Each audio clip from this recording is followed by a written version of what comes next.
சிறந்தது அல்லாஹுடைய வார்த்தை என்றும் வழிகாட்டுதலில் சிறந்தது நபிகள் நாயகம் ஸல்லல்லாஹு அலைஹி வஸல்லம் அவர்களுடைய வழிகாட்டுதல் என்றும்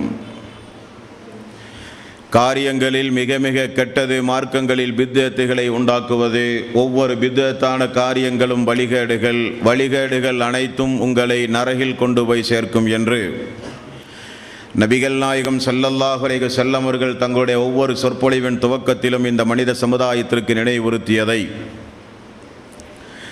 சிறப்புமிக்க இந்த ரமலானுடைய மாதத்தில் அல்லாஹ்வினுடைய ஆலயத்தில் ஒன்று கூடியிருக்கின்ற உங்களது சிந்தனையிலும் அந்த நபிமொழியை நினைவுபடுத்தி எனது உரையை ஆரம்பம் செய்கிறேன். இணை வைத்தல், பித்அத்துகள், அனாச்சாரங்கள், மூட பழக்க வழக்கங்கள், சடங்கு சம்பிரதாயங்களை விட்டும் அமல்களை பாழாக்கி மறுமை நாளில் நரகத்திற்கு அழைத்து செல்லுகின்ற அனைத்து தீய எண்ணங்கள், நடவடிக்கைகளை விட்டும் நம் எல்லோரையும் அல்லாஹ் காப்பாற்றி அல்லாஹ்வினுடைய மார்க்கத்தில் சொல்லப்பட்ட சட்டதிட்டங்களுக்கு ஏற்ப நம்முடைய வாழ்வை நாம் அமைத்து மரணிக்கும் பொழுது முஸ்லீமாக மரணித்து மறுமை நாளில் நல்லவர்களோடு அல்லாஹ் நம் எல்லோரையும் எழுப்பி சொர்க்கத்தில் நபிகள் நாயகம் ஸல்லல்லாஹு அலைஹி வஸல்லம் அவர்களோடு நம் அனைவர்களையும் அல்லாஹ் ஒன்று சேர்ப்பானாக. அன்பிற்கும் பாசத்திற்கும் உரிய சகோதரர்களே, தாய்மார்களே, பெரியோர்களே, புனிதமிக்க இந்த ரமலானுடைய மாதத்தில் உத்தம நபியின் உன்னத தோழர்கள் என்கிற ஒரு தலைப்பின் கீழ் தொடர்ந்து நபித்தோழர்களுடைய வாழ்க்கை வரலாற்றை நாம் அறிந்து வருகிறோம். ஒவ்வொரு நாளும் ஒவ்வொரு நபித்தோழருடைய வாழ்க்கை வரலாறுகளில் இருந்து நாம் பெற வேண்டிய பாடம் என்ன, படிப்பினை என்ன என்பதையும் நாம் இந்த தொடர் நிகழ்ச்சியின் வாயிலாக அறிந்து வருகிறோம். ஒவ்வொரு நபித்தோழர்களும் இஸ்லாத்தில் இணைந்து அவர்கள் இந்த இஸ்லாத்திற்காக வேண்டி செய்த அர்ப்பணங்கள், அல்லாஹ்வுடைய ரசூலுக்கு எந்த அளவுக்கு அவர்கள் பிரார்த்தனையானார்கள், அல்லாஹ் அவர்களை எந்த அளவுக்கெல்லாம் பொருந்தி கொண்டான் என்பதை தொடர்ந்து நாம் ஒவ்வொரு நபித்தோருடைய வாழ்விலே இருந்தும் நாம் அறிந்து வருகிறோம். இன்றைய தினம் நாம் அறிந்து கொள்ளக்கூடிய ஒரு நபித்தோழர் தான் முஆத் இப்னு ஜபல் ரலியல்லாஹு அன்ஹு. இந்த முஆத் ரலியல்லாஹு அன்ஹு அவர்களிடத்தில் தான் ரசூலுல்லாஹி ஸல்லல்லாஹு அலைஹி வஸல்லம்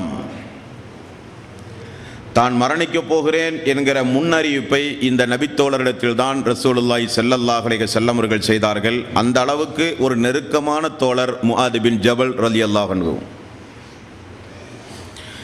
இந்த முஆத் பின் ஜபல் ரலியல்லாஹு அன்ஹு அவர்களுக்கு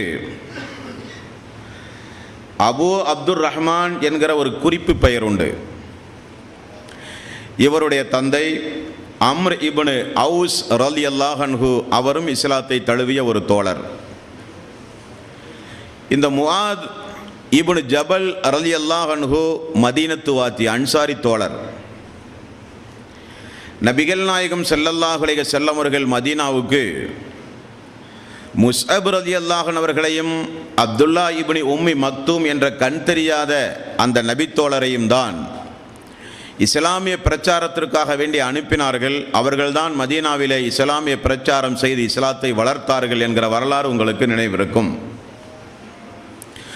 அந்த அடிப்படையில் ரசூலுல்லாஹி ஸல்லல்லாஹு அலைஹி வஸல்லம் மதீனாவுக்கு வருவதற்கு முன்னதாகவே முஸ்அப் ரலியல்லாஹு அன்ஹு அவர்களின் மூலம் ஏற்பட்ட அந்த மாற்றத்தில் இவரும் ஒருவர். இந்த முஆத் பின் ஜபல் ரலியல்லாஹு அன்ஹு அவர்கள் முஸ்அப் ரலியல்லாஹு அன்ஹு அவருடைய பிரச்சாரத்தின் மூலம் இஸ்லாத்திற்கு வந்த ஒரு மிகப்பெரிய ஒரு தோழர். அன்பானவர்களே, இந்த அப்துல்லா இப்னு உம்மி மக்தூம் என்கிற இந்த கண் தெரியாத தோழரும் முஸ்அப் ரலியல்லாஹு அன்ஹு அவர்களும் மதீனாவிலே செய்த பிரச்சாரத்தினால் எப்படிப்பட்டவர்களெல்லாம் இஸ்லாத்திற்கு வந்தார்கள் என்றால், அதிகப்படியான மக்கள் அன்சாரி தோழர்கள். அன்சாரிகளை குறித்த ஆரம்ப உரையிலே உங்களுக்கு நான் தெளிவுபடுத்தி இருப்பேன். அவர்களை நேசிப்பது அல்லாஹ்வுடைய நேசத்திற்குரியது. இறை விசுவாசிகள், இறை நம்பிக்கையாளர்கள் யார் என்றால், இறை நம்பிக்கை எதுவென்றால் அன்சாரிகளை நேசிப்பதுதான் இறை நம்பிக்கை என்று ரசூலுல்லாஹி ஸல்லல்லாஹு அலைஹி வஸல்லம் அவர்கள் சொன்னார்களே. அதிகப்படியான அன்சாரிகளை இஸ்லாத்தின்பால் அழைத்து அல்லாஹ்வினுடைய தூதருடைய நற்செய்திக்கு உரியவர்களாக மாற்றியவர் முஸ்அப் ரலியல்லாஹு அன்ஹு. ஒரு மனிதனுக்கு நம் மூலம் நேர்வழி கிடைப்பது என்பது உலகத்தை காட்டிலும் சிறந்தது.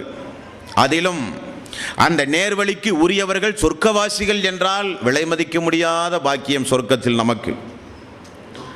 ஆகவேதான் இஸ்லாமிய மார்க்கத்தை பிற மக்களுக்கு எடுத்துச் சொல்கிற அந்த அழைப்பாளர்களுக்கு ரசூலுல்லாஹி ஸல்லல்லாஹு அலைஹி வஸல்லம் அவர்கள் சொன்ன சிறப்பு என்னங்க?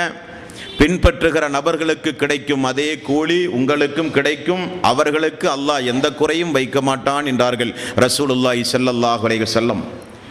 அப்படிப்பட்ட புரட்சிகரமான இஸ்லாமிய அழைப்பாளர்கள் தான் முஸ்அப் ரலியல்லாஹு அன்ஹு. அவரிடமிருந்து மார்க்கத்தை கற்றவர் தான் முஆத் பின் ஜபல் ரலியல்லாஹு அன்ஹு. அன்பானவர்களே, இவர் இஸ்லாமிய மார்க்கத்தை ஏற்றவுடனே வெறுமனே இருக்காமல் எப்படி அஸ்அத் ரலியல்லாஹு அன்ஹு அவர்கள் தோழர்களை எல்லாம் அழைத்து கொண்டு அக்கபாவுடைய உடன்படிக்கைக்கு வந்தார்களோ அதே போல அந்த அக்கபா உடன்படிக்கையில் பங்கெடுத்தவர் தான் இந்த முஆத் பின் ஜபல் ரலியல்லாஹு அன்ஹு. பொதுவாக பாருங்க, நாமெல்லாம் இஸ்லாமிய மார்க்கத்தை ஏற்றுக்கொண்டவர்கள்.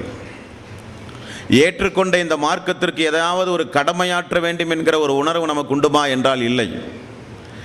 ஏற்றுக்கொண்ட மார்க்கத்தின் அடிப்படையில் அமல் செய்வதே பெரிய ஒரு கேள்விக்குறி. இஸ்லாத்தில் நமக்கு 3 வகையான கடமைகள் உண்டு. 3 வகையான கடமைகளில் எந்த ஒன்றை நாம் தவறவிட்டாலும் மறுமையிலே மிகப்பெரிய விசாரணைக்குரியவர்களாக நாம் மாறிவிடுவோம். ஒன்றை இஸ்லாத்தை ஏற்றுக்கொள்வதென்றால் அதனுடைய அறிவை பெற்று நாலேஜோடு இஸ்லாமிய மார்க்கத்தை ஏற்றுக்கொள்வது.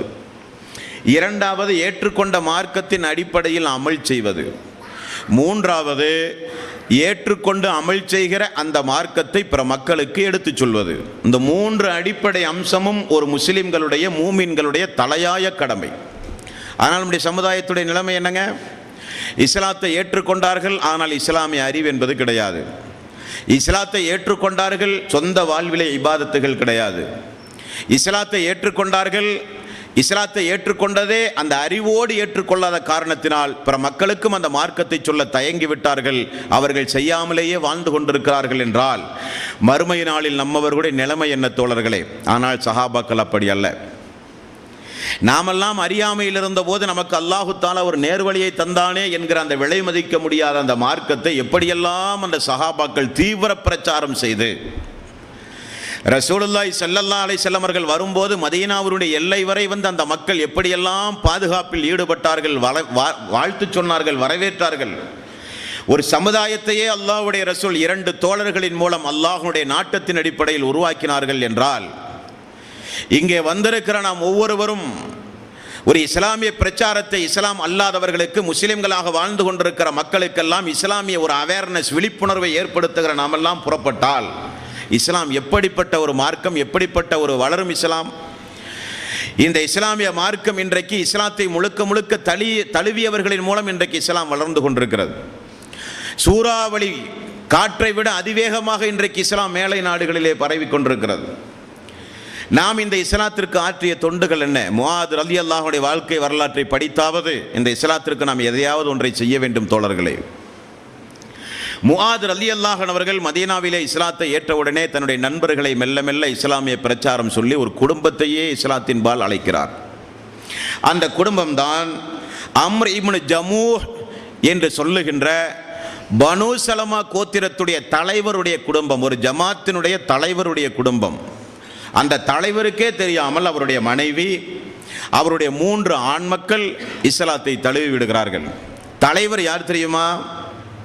அந்த தலைவர் மனாப் என்று சொல்லப்படுகிற ஒரு சிலையை வீட்டிலே வைத்து தினசரி அதை குளிப்பாட்டி நறுமணம் பூசி எல்லா வேண்டுதலையும் அந்த சிலை இடத்திலே செய்து வணங்கி வழிபடுகிற ஒரு ஜமாத்தினுடைய ஒரு தலைவருடைய குடும்பத்திற்குள்ளும் முஆத் பின் ஜபல் ரலியல்லாஹு அன்ஹு அவர்கள் பூந்து இஸ்லாமிய பிரச்சாரம் செய்த வரலாற்றிலே இருந்து அவருடைய வரலாறை நாம் படிக்க கடமைப்பட்டிருக்கிறோம்.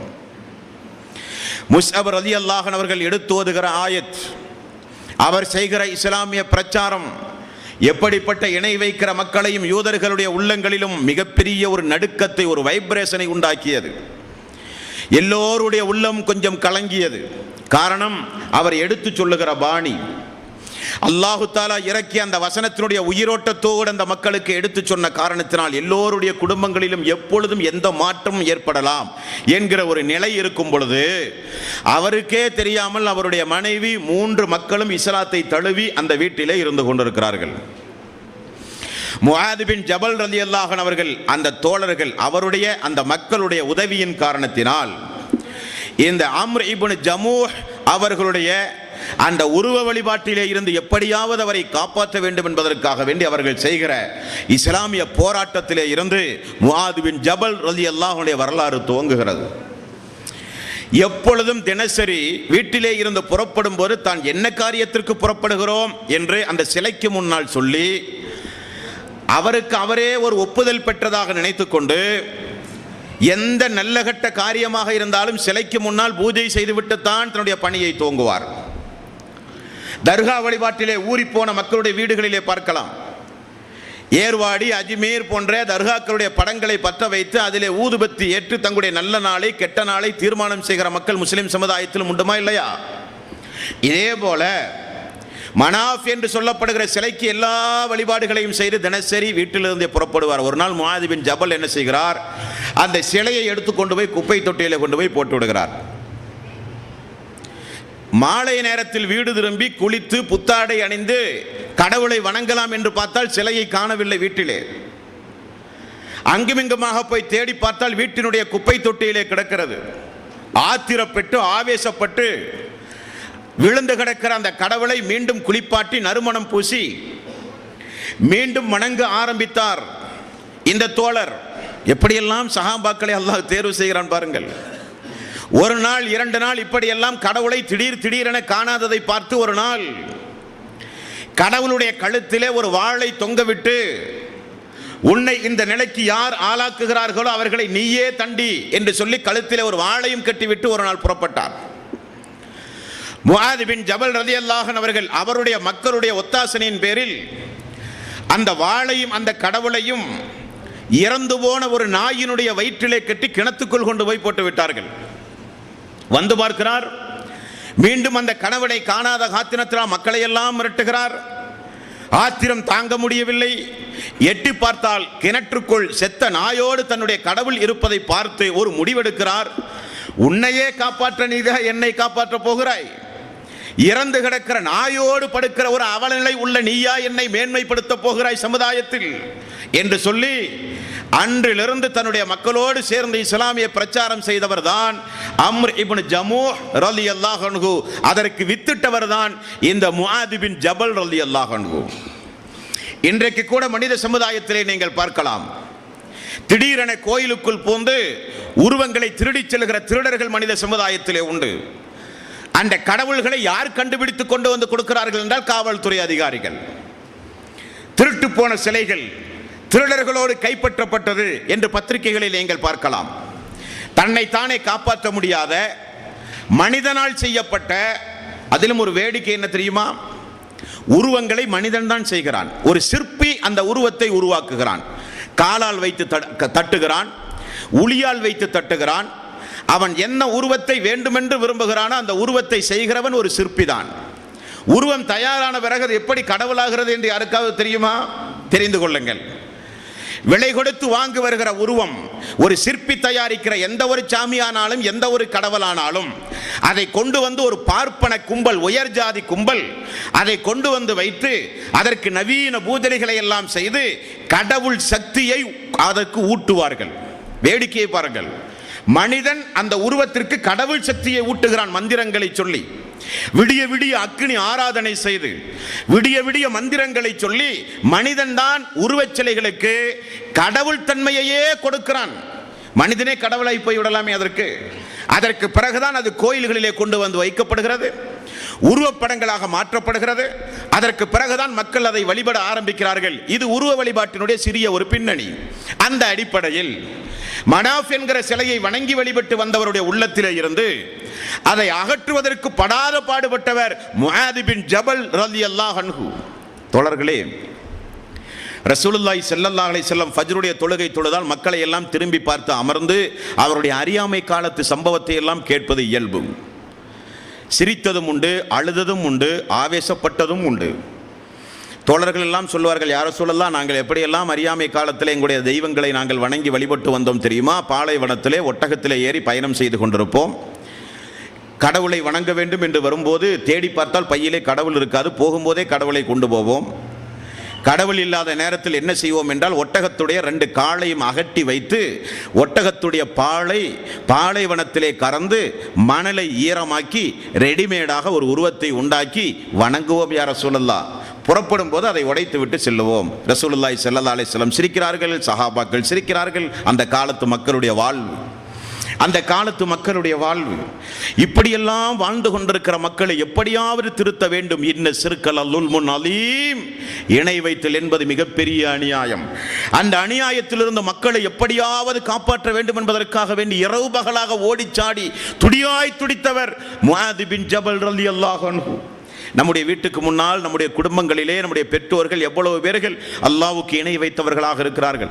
அவர்களுக்கு எடுத்து சொல்லி அவர்களை திருத்த வேண்டும் என்கிற எண்ணம் உண்டுமா என்று நான் கேட்க மாட்டேன். காரணம், நாம் இணை வைத்தால் என்றால் என்ன, தௌஹீத் என்றால் என்ன, தௌஹீதுடைய மகத்துவம் என்றால் என்ன என்று அறியாமலேயே வாழ்ந்து கொண்டிருக்கிற காரணத்தினால் இணை வைத்தலினுடைய கொடுமை நமக்கு தெரியாமலேயே போய்விட்டது.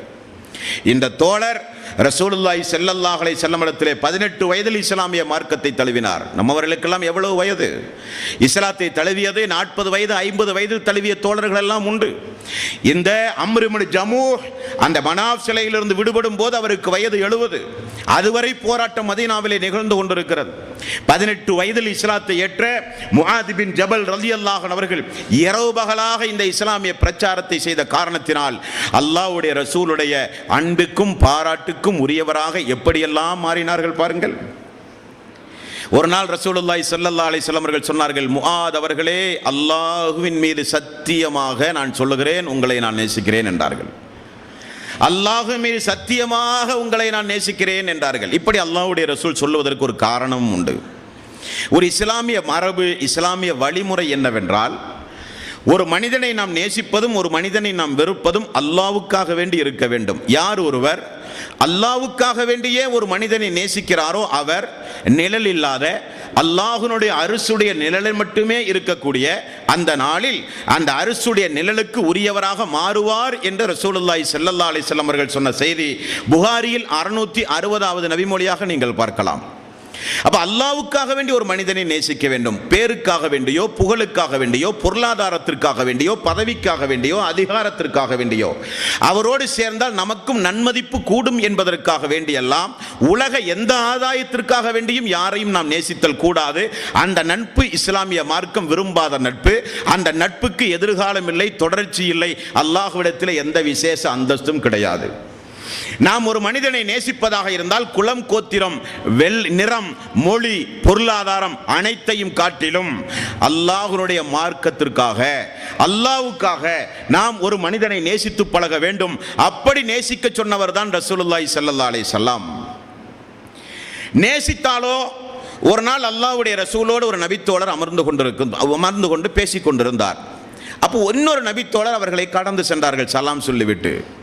அல்லாஹ்வுடைய ரசூலோடு அமர்ந்து கொண்டிருக்கிற அந்த தோழர் சொன்னார், யார் ரசூலல்லாஹ், இதோ போகிறாரே, அவரை நான் அளவுக்கு அதிகமாக அல்லாஹ்வுக்காக நான் நேசிக்கிறேன் என்றார். ரசூலுல்லாஹி ஸல்லல்லாஹு அலைஹி வஸல்லம் அவர்கள் என்ன சொன்னார்கள் தெரியுமா? யாரை நீங்கள் நேசிக்கின்றீர்களோ அவர்களிடத்திலே போய் அதை வெளிப்படுத்தி விடுங்கள் என்றார்கள். ஆகவே நீங்கள் போய் அல்லாஹ்வுக்காக உங்களை நேசிக்கிறேன் என்று சொல்லுங்கள் என்றார். ஓடி போய் சலாம் சொல்லி, தோழரே, எதற்காக வேண்டியும் அல்ல, அல்லாஹ்வுக்காக வேண்டி உங்களை நான் நேசிக்கிறேன் என்று அவர் சொல்ல, இவர் திரும்ப அதே போல அல்லாஹ்வும் உன்னை நேசிப்பானாக என்று பதில் சொன்ன சம்பவங்களே ஹதீஸுகளே பார்க்கிறோம். அல்லாஹ்வுக்காக வேண்டி ஒரு அடியானை நேசித்தல் என்பது சாதாரணப்பட்ட ஒன்றல்ல. ஆகவே தான் ரசூலுல்லாஹி ஸல்லல்லாஹு அலைஹி வஸல்லம் அல்லாஹ்வின் மீது சத்தியமாக முஆத் பின் ஜபல் அவர்களே, உங்களை நான் நேசிக்கிறேன் என்றார்கள். ஒரு மனிதர் ஒரு காலத்தில் ஊர் விட்டு ஊர் சென்று பயணமாய் தன்னுடைய இன்னொரு நண்பரை பார்ப்பதற்காக வேண்டி சென்று கொண்டிருந்தாராம். ஊரினுடைய எல்லையில் அல்லாஹு தாலா ஒரு மலக்கை அனுப்பினானாம் மனித உருவத்தில். அந்த வானவர் அவரை தடுத்து நிறுத்தி, உன்னுடைய ஊரிலிருந்து இந்த ஊருக்கு நீ பயணமாகி வருவதற்கு என்ன காரணம் என்று கேட்டாராம். வந்து கொண்டிருந்த அந்த மனிதர் சொன்னாராம், இந்த ஊரில், இந்த பகுதியில் என்னுடைய நண்பர் ஒருவர் இருக்கிறார், அவரை பார்ப்பதற்காக வேண்டி வந்தேன் என்றாராம். அவரை நீ நட்பு கொள்வதற்கு என்ன காரணம்? அவருடைய குதிரை, ஒட்டகம், பொருளாதாரம், குலம், கோத்திரம், இப்படிப்பட்ட உலக ஆதாயத்திற்காக வேண்டி, ஆதாயத்தை தேடி, ஏதாவது உபகாரத்தை நாடி நீ அவரை வந்து பார்க்க வந்தாயா, அதற்காக வேண்டி நேசித்தாயா என்று கேட்கும்போது, எதற்காக வேண்டியும் அல்ல, நான் அவரை நாடி வந்தது அல்லாஹ்வுக்காக வேண்டி நேசித்த என்னுடைய ஒரு நண்பர் என்று சொன்னார். உடனே அந்த வானவர் சொல்லுகிறார், அதே போல அல்லாஹும் உன்னை நேசிப்பான், அல்லாஹ்வுக்காக வேண்டி நேசித்த உம்மை அல்லாஹும் நேசிப்பான் என்று சொன்ன மார்க்கம் இஸ்லாம். ஆகவேதான் ரசூலுல்லாஹி ஸல்லல்லாஹு அலைஹி வஸல்லம் அவர்கள் சொன்னார்கள், முஆதே, அல்லாஹ்வே சத்தியமாக உங்களை நான் நேசிக்கிறேன். யார் ஒருவர் எனக்காக வேண்டி என்னுடைய அன்பை பெறுவதற்காக, எனக்காக என்னுடைய கருணையை பெறுவதற்காக யார் ஒருவர் நேசிக்கிறாரோ அவருக்கு சொர்க்கத்தில் அல்லாஹு தஆலா ஒளியால் மின்னுகின்ற ஒரு மேடையில் அமர வைத்து அல்லாஹ் அழகு பார்ப்பான். நபிமார்களும் சுகதாக்களும் அந்த அந்தஸ்தை பார்த்து ஆச்சரியப்படுவார்கள் என்றெல்லாம் நபி மொழிகளிலே பார்க்கிறோம். ஆக நேசம், பாசம் என்பது சாதாரணப்பட்ட ஒன்று அல்ல. இந்த உலகத்தில் நமக்கு நிறைய நண்பர்கள் உண்டு. ஒவ்வொரு காரியத்திற்காக வேண்டியும், ஒவ்வொரு நிகழ்ச்சிக்காக வேண்டியும், ஒவ்வொரு திருப்பு முனைக்காக வேண்டியெல்லாம் நாம் நிறைய நண்பர்களை வைத்திருக்கிறோம். ஆனால் அல்லாஹ்வுக்காக வேண்டி மட்டுமே நேசித்து, அல்லாஹ்வுக்காக வேண்டி மட்டுமே வெறுத்தொதுகிற நண்பர்களை நாம் உருவாக்கி கொள்ள வேண்டும். தொழாத நண்பர்கள், நோன்பு வைக்காத நண்பர்கள், மார்க்கத்திற்கு புறம்பாக நடக்கிற நண்பர்கள், தொழச் சொல்லும் போது, தாடி வைக்க சொல்லும் போது, மார்க்கத்தை பற்றி பேசும்போது கிண்டல் செய்கிற அன்பர்களை நாம் ஒரு காலம் உற்ற நண்பர்களாக ஆக்கிக் கொள்ளக்கூடாது. 5வது அத்தியாயத்தின் 55வது வசனம், 57வது வசனத்தை பாருங்கள். மார்க்கத்தை கேலிக்கு உள்ளாக்குகிறவர்களை நீங்கள் நண்பர்களாக ஆக்காதீர்கள் என்கிறான் அல்லாஹ். காரணம், நம்மையும் சேர்த்து வழிகெடுத்து விடுவார்கள். யாரோடு நட்பு வைக்க வேண்டும்? நம்மையும் அறியாமல், நமக்கே தெரியாமல், நமக்காக வேண்டி, நம்முடைய நலனுக்காக, மறுமைக்காக, இம்மை வாழ்வுக்காக இஹ்லாஸாக பிரார்த்தனை செய்கிறார்கள். பார்த்தீர்களா? அப்படிப்பட்ட நட்பை இந்த சமுதாயத்திலே உருவாக்க வேண்டும். ஒரு மனிதர் தனிமையில் அமர்ந்து ஒரு நண்பர் அறியாத விதத்தில் அவருக்காக வேண்டி பிரார்த்தனை செய்யும் போது உடனே அல்லாஹ் ஒரு மலக்கை அனுப்புகிறான். அவர் பிரார்த்தனை செய்யும் போது அவருக்கு அருகிலே அமர்ந்து, அல்லாஹுவே, இவர் அந்த நண்பருக்கு எதையெல்லாம் கேட்கிறாரோ அதையெல்லாம் இவருக்கும் நீ கொடுப்பாயாக என்று மலக்குமார்கள் துஆ செய்கிற அளவுக்கு அல்லாஹ்வுக்காக வேண்டி ஒரு அடியானை நேசித்தல் என்பது மார்க்கத்தின் பிரதானமானது. ரசூலுல்லாஹி ஸல்லல்லாஹு அலைஹி வஸல்லம் அவர்கள் சொன்னார்கள், ஈமானினுடைய சுவையை அவர்கள் பெற்றுவிட்டார்கள். 3 அம்சம் யாருடைய வாழ்வில் இருந்ததோ அவர்கள் ஈமானின் சுவையை முழுமையாக அவர்கள் பெற்றுவிட்டார்கள் என்றார்கள். அந்த 3 அம்சம் என்னங்க? யார் ஒருவர் அல்லாஹ்வையும் அல்லாஹ்வுடைய ரசூலையும் அனைத்தையும் காட்டிலும் நேசிக்கிறார்களோ அவர்கள். யார் ஒருவர் அல்லாஹ்வுக்காக வேண்டியே இந்த உலகத்தில் தன்னுடைய சகோதரர்களை, சகோதரிகள் இன்னொரு சகோதரிகளை நேசிக்கிறார்களோ அவர்கள். யார் ஒருவர் இணை வைத்தலை, சிற்கான காரியத்தை, தீயில் தூக்கி எறியப்படுவதை போன்று வெறுக்கின்றார்களோ, தீயில் தூக்கி என்னை எரிந்தாலும் சரி அல்லாஹ்வுக்கு இணை வைக்க மாட்டேன் என்று சொல்லுகிற அளவுக்கு இணை வைத்தலை யார் ஒருவர் வெறுக்கிறாரோ, இந்த 3 பண்புடையவர்களும் ஈமானுடைய சுவையை பெற்றுவிட்டார்கள் என்று ரசூலுல்லாஹி ஸல்லல்லாஹு அலைஹி வஸல்லம் அவர்கள் சொன்னார்கள். தோழர்களே, அப்படிப்பட்ட நேசம் அல்லாஹ்வுக்காக வேண்டி நேசிக்கின்ற ஒரு பண்பு, அது மார்க்கம். அது சாதாரணப்பட்ட ஒன்று அல்ல, அது மார்க்கம். அப்படிப்பட்ட நேசம், பாசம், அன்பு பாராட்டுதல் என்பது நம்முடைய வாழ்விலே வர வேண்டும் என்பதற்கு அல்லாஹ்வுடைய ரசூல் முஆத் பின் ஜபல் ரலியல்லாஹு அன்ஹு அவர்களை நேசித்து காட்டியதன் மூலம் நமக்கு ஒரு பணி உண்டு. நல்ல நண்பர்களை தேர்வு செய்யுங்கள், அல்லாஹ்வுக்காக வேண்டி தேர்வு செய்யுங்கள், அல்லாஹ்வுடைய மார்க்கத்திற்காக வேண்டி தேர்வு செய்யுங்கள், அல்லாஹ்வுக்காக வேண்டி நேசியுங்கள். அல்லாஹ்வுக்காக வேண்டியே வெறுத்து ஒதுக்குங்கள். உலக ஆதாயத்திற்காக வேண்டி வெறுத்து நீங்கள் ஒதுக்காதீர்கள். உங்களுடைய கோபதாபம் தனிப்பட்ட அடிப்படையில், மனிதன் என்கிற அடிப்படையில் குறும்புத்தனமான காரியங்களை, வெறுப்புக்குரிய காரியங்களை நாம் பழகுகிற நம்முடைய நண்பர்கள் நமக்கு செய்யும் போது அதை பெரிதாக ஆக்கி அதற்காக வேண்டி நேசத்தை துண்டித்து விடுதல் கூடாது என்று சொன்னவர் ரசூலுல்லாஹி ஸல்லல்லாஹு அலைஹி வஸல்லம். இரத்த பந்த உறவை காட்டிலும் இந்த நேசத்துடைய உறவுக்கு மார்க்கத்தில் அதிக மதிப்புண்டு. தெரிந்து கொள்ள வேண்டும். நீங்கள் மக்காவிலே இருந்து மக்கள் முஹாஜிர்கள் மதீனாவுக்கு சென்றவுடன் இவர்கள் எல்லாம் யார்? அண்ணன் தம்பி, மாமன் மச்சான் உறவுகளா? இல்லை. கொள்கை ரீதியான உறவு.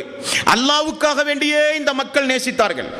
இப்படி அல்லாஹ்வுக்காக வேண்டி நேசித்து நட்பு நீங்கள் வைத்தால், மனிதர் என்கிற அடிப்படையில் நடைபெறுகிற சிறு சிறு தவறுகளை எல்லாம் தட்டி கொடுத்து, அதைகளை எல்லாம் அலட்சியப்படுத்தி, மன்னித்து பெருந்தன்மையோடு நீங்கள் நடக்க வேண்டும். இல்லாவிட்டாலோ திங்கள் வியாழன் 2 நாள் மனிதர்களுடைய அமல்கள் அல்லாஹ்விடத்தில் ஒப்படைக்கப்படுகிற நாள். யார் ஒருவர் அல்லாஹ்வுக்காக வேண்டி நேசித்து அல்லாஹ்வுக்காக வேண்டி பழகி கொண்டிருக்கிற பெண்களானாலும் ஆண்களானாலும் 3 நாளுக்கும் அதிகமாக தாண்டி அவர்கள் பகைமை கொண்டு வாழ்ந்தால் அவர்களுடைய அமல் திங்கள் வியாழன் அல்லாஹ்விடத்தில் ஒப்படைக்கப்படாது, நிறுத்தி வையுங்கள் என்று அல்லாஹு தஆலா சொல்லிவிடுவான். நேசம், நட்பு, ஃப்ரெண்ட்ஷிப் என்பது விளையாட்டல்ல. அது ஒரு சமூகத்தினுடைய கட்டுக்கோப்பு, அது ஒரு சமூகத்தினுடைய உறுதிப்பாடு. அதன் மூலம் இந்த மார்க்கத்திற்கு மிகப்பெரிய வெற்றி கிடைக்க போகிற ஒரு அஸ்திவாரம் தான் நட்பு என்பது. அந்த நட்பை எப்படி உருவாக்கி கொள்ள வேண்டும் என்பதற்கு முன்மாதிரி தான் முஆத் பின் ஜபல் அவர்களை பார்த்து அல்லாஹ்வுடைய ரசூல் சொன்னார்கள், அல்லாஹ்வின் மீது சத்தியமாக உங்களை நான் நேசிக்கிறேன். இந்த வார்த்தை ரசூலுல்லாஹி ஸல்லல்லாஹு அலைஹி வஸல்லம் சொல்ல வேண்டிய அவசியம் இல்லை. அவரும் தோழர்களை நேசிப்பார், தோழர்களும் அல்லாஹ்வுடைய ரசூலை நேசித்து தான் வாழ்ந்து கொண்டிருக்கிறார்கள். விசேஷமாக சொல்கிறார் என்றால் அவரிடத்தில் விசேஷமான குணங்கள் உண்டு. என்ன குணம்? நபிகள் நாயகம் ஸல்லல்லாஹு அலைஹி வஸல்லம் அவர்கள் சொன்னார்கள், குர்ஆனை 4 பேரிடமிருந்து நீங்கள் கற்றுக்கொள்ளுங்கள். வார்த்தையை பாருங்கள், அல்லாஹ்வுடைய ரசூல் சொல்லுகிறார், நபிகள் நாயகம் ஸல்லல்லாஹு அலைஹி வஸல்லம் வாழ்ந்த மக்களுக்கு சொல்கிறார், மக்களே திருக்குர்ஆனை 4 பேரிடமிருந்து நீங்கள் கற்றுக்கொள்ளுங்கள். ஒன்று, நேற்றைய தினம் பார்த்த இப்னு அப்பாஸ் ரலியல்லாஹு அன்ஹு. இரண்டாவது உபய் இப்னு கஅப் ரலியல்லாஹு அன்ஹு. மூன்றாவது சாலிம் ரலியல்லாஹு அன்ஹு. நான்காவது இந்த முஆத் பின் ஜபல் ரலியல்லாஹு அன்ஹு. இவரிடமிருந்து திருக்குர்ஆனை கற்றுக்கொள்ளுங்கள் என்றார்கள் ரசூலுல்லாஹி ஸல்லல்லாஹு அலைஹி வஸல்லம். இரு சமுதாயம், ஒரு ஜமாத்தினுடைய அங்கத்தினர்கள், ஒரு அழைப்பு பணியில் ஈடுபடுகிறவர்கள், ஒரு ஏகத்துவ ஜமாத்தோடு இணைந்து நல்ல நல்ல காரியங்களை செய்ய வேண்டும் என முன்வருகிறவர்கள் யாரையாவது பார்த்து திருக்குர்ஆனை இவரிடமிருந்து கற்றுக்கொள்ளுங்கள் என்று சொல்லுகிற அளவுக்கு மார்க்கத்தில் தேர்ச்சி உடைய குர்ஆனை கற்றுணர்ந்த மக்கள் நம்மில் எத்தனை பேர்கள் தோழர்களே? நிறைய பேருக்கு திருக்குர்ஆன் இன்னும் ஓதவே தெரியாது. வேதனை உண்டுமா இல்லையா? நிறைய பேருக்கு அல்லாஹ்வுடைய வேதம் திருக்குர்ஆன் இறங்கி 1430 ஆண்டுகள் இன்றைக்கு தாண்டி ஓடிக் கொண்டிருக்கிறது. திருக்குர்ஆனுடைய வசனம் அரபியில் ஓத தெரிந்த அன்பர்கள் நமக்கு எத்தனை பேர்? ஏன் ஓத தெரிய வேண்டும்? அது இருந்தால் தான் தொழுகையே கூடும். வெறுமனே நிமிர்ந்து குமிர்ந்து அத்தையாத்தில் அமர்ந்து சலாம் கொடுத்து விட்டு சென்றால் அந்த தொழுகை கூடுமா? அந்த தொழுகை ஏற்றுக்கொள்ளப்படுமா? ஒரு முஸ்லிமினுடைய அடிப்படை வேதம் தான் இந்த திருக்குர்ஆன். அவரவர்கள் தங்களுடைய வேதங்களை சமஸ்கிருத மொழியில் இன்றைக்கு இந்துக்கள் வேதங்களை படிக்கிறார்கள். ஒரு காலத்தில் இல்லாமல் இருந்தது. இன்றைக்கு சமஸ்கிருத, ஸ்போக்கன் இங்கிலீஷ், ஸ்போக்கன் ஹிந்தி போன்று இன்றைக்கு சமஸ்கிருத மொழியை கற்றுக் கொடுக்கிற அறிஞர்கள் இன்றைக்கு உருவாகி தங்களுடைய வேதம் சமஸ்கிருதத்தில் இருக்கிற காரணத்தினால் அதை படிக்க தூண்டுகிறார்கள். இளைஞர்கள் இன்றைக்கு படித்துக் கொண்டிருக்கிறார்கள். நாம் உலக கல்வியை வளர்த்துக் கொள்வதற்காக கூடுதலாக ஆங்கிலம், ஹிந்தி எவ்வளவு மொழிகளை படிக்கிறோம். ஒரு இலகுவான ஒரு மொழி, அல்லாஹுவால் திருக்குர்ஆன் இறக்கப்பட்ட ஒரு வேதம். அந்த வேதத்தை அரபி மொழியில் படித்தவர்கள் நம்மில் எத்தனை பேர்கள் சகோதரர்களே, சகோதரிகளே? கொஞ்சம் யோசித்து பாருங்கள். திருக்குர்ஆனை அரபியில் சூரத்துல் ஃபாத்திஹா ஓதாவிட்டால் தொழுகை கூடுமா? சூரத்துல் ஃபாத்திஹா ஓதாதவர்களுக்கு தொழுகை இல்லை என்றார்கள் ரசூலுல்லாஹி ஸல்லல்லாஹு அலைஹி வஸல்லம். திருக்குர்ஆனை ஓத ஓத நமக்கு கிடைக்கிற நன்மை என்ன? ஒரு எழுத்திற்கு 10 நன்மை. மறுமை நாளில் அல்லாஹு தஆலா சொர்க்கத்துடைய வாசலில் நிறுத்தி அந்த சொர்க்கத்துடைய வாசலை திறந்து உனக்குரிய இடத்தை நீயே தேர்வு செய்து கொள் என்பான். எப்படி? உன்னுடைய உள்ளத்தில் எவ்வளவு திருக்குர்ஆன் உண்டுமோ அதை ஓதிக்கொண்டே செல். அந்த திருக்குர்ஆன் எங்கே முடிகிறதோ அதுவரை உமக்குரிய இடம் என்று அல்லாஹ் சொர்க்கத்தை திருக்குர்ஆனை கொண்டு தீர்மானிக்கிறான் என்றால் இந்த திருக்குர்ஆன் எவ்வளவு மகத்துவமானது! அந்த திருக்குர்ஆன் இறக்கி அருளப்பட்ட மாதத்திலே இருந்து நாம் ஒரு முயற்சி எடுத்து திருக்குர்ஆனை எளிமையாக 3 நாளில் ஓதி நாமெல்லாம் ஓதுகிற அளவுக்கு பயிற்சி கொடுக்கக்கூடிய புத்தகங்கள், சீடிகள் இன்றைக்கு வெளிவந்து விட்டது. முயற்சி எடுங்கள். ஆகவே தான் ரசூலுல்லாஹி ஸல்லல்லாஹு அலைஹி வஸல்லம் அவர்கள் சொன்னார்கள், திருக்குர்ஆனை இவர்களிடமிருந்து நீங்கள் கற்றுக்கொள்ளுங்கள். அந்த வரிசையில் முஆத் பின் ஜபல் ரலியல்லாஹு அன்ஹு அவர்கள் சங்கைக்குரிய இடத்திலே உள்ளவர். ரசூலுல்லாஹி ஸல்லல்லாஹு அலைஹி வஸல்லம் முஆத் பின் ஜபல் ரலியல்லாஹு அன்ஹு அவர்களுக்கு செய்த நிறைய உபதேசங்கள் உண்டு. முஆதே, யா ரசூலல்லாஹ், இதோ நான் கட்டுப்பட்டேன். ஒரு நாள் வாகனத்திலே போய் கொண்டிருக்கிறார்கள் ரசூலுல்லாஹி ஸல்லல்லாஹு அலைஹி வஸல்லம். முஆதே என்று அழைப்பார். அல்லாஹ்வுக்கும் அல்லாஹ்வுடைய ரசூலுக்கும் இதோ நான் கட்டுப்பட்டேன் என்பார். முஆதே, மனிதர்களாகிய உங்களுக்கு அல்லாஹ்விடம் கொஞ்சம் உரிமையும் கடமையும் உண்டு, அது உமக்கு தெரியுமா என்றார்கள். உங்களுக்கு அல்லாஹ்விடத்தில் இருக்கிற உரிமையும் கடமையும் என்னவென்று உங்களுக்கு தெரியுமா? அல்லாஹுவும் அல்லாஹ்வுடைய ரசூலுமே அறிந்தவர்கள். இது சஹாபாக்கள் சொல்லுவார்கள், தெரிந்தாலும் சொல்ல மாட்டார்கள். ஏன்?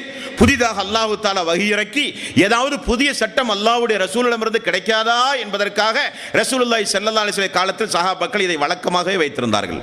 அரஃபாவிலே போய் நின்று கொண்டு இது எந்த நாள் தெரியுமா என்பார்கள். தெரியாத அரஃபா என்று எல்லா சஹாபாக்களும் சொல்வார்கள், அல்லாஹ்வும் அல்லாஹ்வுடைய ரசூலுமே அறிந்தவர்கள். ஏன் சொல்கிறார்கள்? புதிதாக வஹியை இறக்கி இந்த நாளினுடைய சிறப்பு அம்சங்கள் குறித்து ஏதாவது சட்டங்களை அல்லாஹ்வுடைய ரசூல் ஏதாவது சொல்லுவாரா என்பதற்காக அல்லாஹ்வும் அல்லாஹ்வுடைய ரசூலுமே அறிந்தவர்கள். அந்த அடிப்படையில் முஆத் பின் ஜபல் சொல்கிறார், அல்லாஹ்வும் அல்லாஹ்வுடைய ரசூலுமே அறிந்தவர்கள். சரி, அல்லாஹ்வுக்கு உங்களிடத்தில் கொஞ்சம் உரிமையும் கடமையும் உண்டு, அது என்னவென்று தெரியுமா? அல்லாஹ்வும் அல்லாஹ்வுடைய ரசூலுமே அறிந்தவர்கள். சொல்லிவிட்டு ரசூலுல்லாஹி ஸல்லல்லாஹு அலைஹி வஸல்லம் அவர்கள் சொன்னார்கள், மனித சமுதாயம் கேட்க வேண்டும், உங்களுக்கு அல்லாஹ்விடத்தில் இருக்கிற உரிமை கடமை என்னவென்றால், கடமை அல்லாஹ்வுக்கு நீங்கள் வணக்க வழிபாட்டை செலுத்துவது, உரிமை அந்த வணக்க வழிபாட்டை இணை வைக்காமல் செலுத்த வேண்டும். அல்லாஹ்வுக்கு எந்த இணை துணைகளையும் ஏற்படுத்தாமல் அந்த வணக்க வழிபாட்டை செலுத்த வேண்டும். அல்லாஹ்வுக்கும் குர்பான் கொடுத்து அவுலியாக்களுக்கும் குர்பான் கொடுக்க கூடாது. அல்லாஹ்வுக்காக வேண்டி ரமலானுடைய மாதத்திலே நோன்பு வைத்து அவுலியாக்களுக்கும் நேர்ச்சை நோன்புகள் வைக்க கூடாது. அல்லாஹ்விடத்திலே இய்யாக நஅபுது வ இய்யாக நஸ்தஈன், உன்னையே வணங்குவோம் உன்னிடமே உதவி தேடுவோம் என்று பள்ளியில் இருந்து கொண்டு வாக்கு கொடுத்து தர்காவிலும் போய் கையேந்தி பிரார்த்தனை செய்யக்கூடாது. அல்லாஹ்வுடைய ஆலயமாக புனிதமிக்க ஹஜ் என்கிற அந்த கௌபாவை தான் வலம் வர வேண்டுமே தவிர தர்காவை போய் வலம் வரக்கூடாது. அறுத்து குர்பான் கொடுப்பது, நேர்ச்சை செய்வது, துஆ செய்வது, தொழுவது, சுஜூது செய்வது, எதுவானாலும் அந்த இபாதத் அல்லாஹ்வுக்காக வேண்டி மட்டும் தான் இருக்க வேண்டுமே தவிர அந்த இபாதத்தில் அல்லாஹ்வோடு யாரையும் சேர்த்து வைத்துக் கொண்டு நீங்கள் வணங்கக்கூடாது. இது உங்களுடைய கடமை, உங்களுடைய உரிமை, அல்லாஹ்வுக்கு செலுத்த வேண்டியது. அல்லாஹ்வுடைய கடமையும் உரிமையும் என்ன தெரியுமா முஆதே? அப்படி அல்லாஹ்வுக்கு மட்டுமே வணக்க வழிபாட்டை இணை துணைகளை ஏற்படுத்தாமல் ஏகத்துவத்தின் அடிப்படையில் அல்லாஹ்வுக்கு மட்டுமே வணக்க வழிபாட்டை நீங்கள் செய்தால் அல்லாஹ் தஆலா தனக்கு கடமையாக்கி வைத்திருக்கிறான் ஒன்றை. எதை தெரியுமா? ஏகத்துவவாதிகளை நரகத்திலே போட்டு வேதனை செய்யாமல் இருந்து பாதுகாப்பது. இது அல்லாஹ்வுடைய கடமை, இது அவனுடைய உரிமை. ஆக இந்த உலகத்தில் வமா ஹலக்துல் ஜின்ன வல் இன்ஸ இல்லா லியஅபுதூன், மனிதர்களையும் ஜின்களையும் நான் படைத்ததே என்னை வணங்குவதற்கு என்று அல்லாஹ் சொல்கிறானே. படைத்த நோக்கத்தை புரிந்து இந்த உலகத்தில் நாம் வாழ வேண்டும். நமக்கு கொஞ்சம் கடமைகள் உண்டு, நமக்கென்று கொஞ்சம் உரிமைகள் உண்டு. அல்லாஹ்விடத்தில் இணை வைக்காமல் அல்லாஹ்வை வணங்க வேண்டும். வணக்கத்தை நம்முடைய வாழ்வில் நிறைய செலுத்த வேண்டும். அந்த வணக்கத்தை அல்லாஹ்வுக்கு இணை வைக்காமல் செலுத்த வேண்டும். அல்லாஹ்வுடைய கடமை என்னங்க? இணை வைக்காத மக்களை நரகத்திலிருந்து காப்பாற்றுவது அல்லாஹ்வுடைய கடமை என்று ரசூலுல்லாஹி ஸல்லல்லாஹு அலைஹி வஸல்லம் அவர்கள் சொன்னார்கள். சஹாபாக்கள் அப்படித்தான் உலகத்திலே வாழ்ந்தார்கள். நபிமார்களுடைய வாழ்க்கையும் அப்படித்தான். நபிமார்கள் இந்த உலகத்தை விட்டு மரணிக்கும் போது தன்னுடைய மக்களுக்கு செய்த வசியத் என்ன தெரியுமா? என்ன வசியத்துங்க? நபிமார்கள் இந்த உலகத்தை விட்டு மரணிக்கும் போது, இப்ராஹிம் நபி, யாக்கூப் நபி இந்த உலகத்தை விட்டு மரணிக்கும் போது அவர்கள் செய்த வசியத்தை நாமும் நம்முடைய மக்களுக்கு செய்ய வேண்டும். 2வது அத்தியாயத்தின் 132வது வசனம், 133வது வசனம், நபிமார்கள் இந்த உலகத்தை விட்டு பிரியும் போது செய்த வசியத் அல்லாஹ்வுக்கு நாம் செய்ய வேண்டிய கடமை, உரிமை தாங்கிய வசியத். இப்ராஹிம் அலைஹிஸ்ஸலாத்து வஸ்ஸலாம் வவஸா பிஹா இப்ராஹிம் பிபனி, இப்ராஹிம் தன்னுடைய மக்களுக்கு செய்த வசியத்தை அல்லாஹ் தஆலா சொல்கிறான். வவஸா பிஹா இப்ராஹிம் பனீஹி வ யாக்கூப், இப்ராஹிம் நபி தன்னுடைய மக்களை பார்த்து மரண நேரத்திற்கு முன்னால் சொன்னார்கள், இன்னல்லாஹ் அஸ்தஃபா லக்குமுத்தீன ஃபலா தமூதுன்ன இல்லா வ அன்தும் முஸ்லிமூன். மக்களே, நம்முடைய மார்க்கம் இஸ்லாம், நம்முடைய மார்க்கம் இஸ்லாம். இஸ்லாம் அல்லாத எந்த மார்க்கமும் வழிமுறையும் நம்முடைய மார்க்கம் அல்ல. நம்முடைய மார்க்கம் இஸ்லாம். அந்த இஸ்லாத்தை வாழ்ந்து இஸ்லாத்தில் தான் நீங்கள் மரணிக்க வேண்டும். இப்ராஹிம் நபி தன்னுடைய மக்களுக்கு செய்த வசியத் எந்த மக்களுக்கு? இஸ்மாயில் நபி ஒரு நபி, தனது மகன் இஸ்ஹாக் தனது மகன் ஒரு நபி, 2 நபிமார்களையும் வைத்து மக்களையும் வைத்து இப்ராஹிம் அலைஹிஸ்ஸலாத்து வஸ்ஸலாம் அவர்கள் சொன்னது நம்முடைய மார்க்கம் இஸ்லாம். நாம் மரணிக்கும் போது முஸ்லீமாக மரணிக்க வேண்டும் என்கிற ஏகத்துவத்தை நசியத்தாக செய்தார்கள், வசியத்தாக செய்தார்கள். யாக்கூப் அலைஹிஸ்ஸலாத்து வஸ்ஸலாம் மரண நேரம் நெருங்கும் போது தன்னுடைய மக்களத்தில் இது கால பனீஹி மா தஅபுதூன மின் பஅதி, என்னுடைய மரணத்திற்கு பிறகு யாரை நீங்கள் வணங்குவீர்கள் மக்களே? நாங்கள் மௌத்தா போன பிறகு நீங்கள் யாருக்காக வேண்டி இபாதத்து செய்வீர்கள் மக்களே என்று கேட்கும்போது மக்கள் சொன்ன பதிலையும் அல்லாஹு தஆலா சொல்கிறான். மக்கள் சொன்னார்கள், காலு நஅபுது இலாஹக வ இலாஹ ஆபாயிக இப்ராஹீம வ இஸ்மாஈல வ இஸ்ஹாக இலாஹன் வாஹித் வ நஹ்னு லஹு முஸ்லிமூன். தந்தையே, பதட்டப்பட வேண்டிய அவசியம் இல்லை. இப்ராஹிம் நபி, இஸ்ஹாக் நபி, இஸ்மாயில் நபி எந்த அல்லாஹுவை வணங்கி வந்தார்களோ அவனைத்தான் நாங்கள் வணங்குவோம், முஸ்லீமாகத்தான் நாங்கள் வாழ்ந்து மரணிப்போம், நீங்கள் பயப்பட வேண்டிய அவசியம் இல்லை என்று மக்கள் தந்தைக்கும் சொன்னார்கள். இது நம்முடைய வாழ்விலே ஒரு பாடம். இது நம்முடைய வாழ்வில் ஒரு பாடம். மரணிக்கும் போது சொத்து பத்துகள் குறித்து வசியத்து செய்து ஒரு பிரயோஜனமும் இல்லை. அந்த சொத்துக்கள் வசியத்து செய்யாவிட்டாலும் வாரிசுரிமை அடிப்படையில் மக்களுக்கு செல்லத்தான் போகிறது. இந்த உலகத்தை விட்டு பிரியும் போது, கண்ணை மூடும் போது மக்களுக்கு செய்ய வேண்டிய வசியத், இஸ்லாம் நம்முடைய மார்க்கம், முஸ்லீமாக வாழ்ந்து முஸ்லீமாக மரணிக்க வேண்டும், அல்லாஹ்வை தவிர யாரையும் வணங்கக்கூடாது, காஃபிர்கள் நிறைந்த நாடு, இணை வைத்தல் நிறைந்த நாட்டில் நாம் வாழ்கிறோம். எங்கு திரும்பினாலும் மனித தெய்வங்கள், எங்கு திரும்பினாலும் அல்லாஹ்வுக்கு இணை வைக்கக்கூடிய காரியம். இஸ்லாமிய சமுதாயம் அதில் விதிவிலக்கு இல்லை. தர்கா வழிபாடு, மாந்திரீகமான வழிபாடு, கயிறு கட்டுதல், தாயத்தணிதல் போன்ற இணை வைத்தல் காரியம் உள்ள ஒரு சமுதாயம். ஆகவே மக்களே, அப்படிப்பட்ட காரியத்திலே போய் சென்று விடாதீர்கள். அல்லாஹ்வை மட்டுமே வணங்குங்கள், அல்லாஹ்வை தவிர யாரையும் வணங்காதீர்கள். வணங்கினால் என்ன விளைவு? வணங்கினால் என்ன விளைவு? இணை வைக்காத மக்களை நரக வேதனையிலிருந்து காப்பாற்றுவது தன்னுடைய கடமை, உரிமையாக அல்லாஹ் எடுத்துக்கொண்டான்.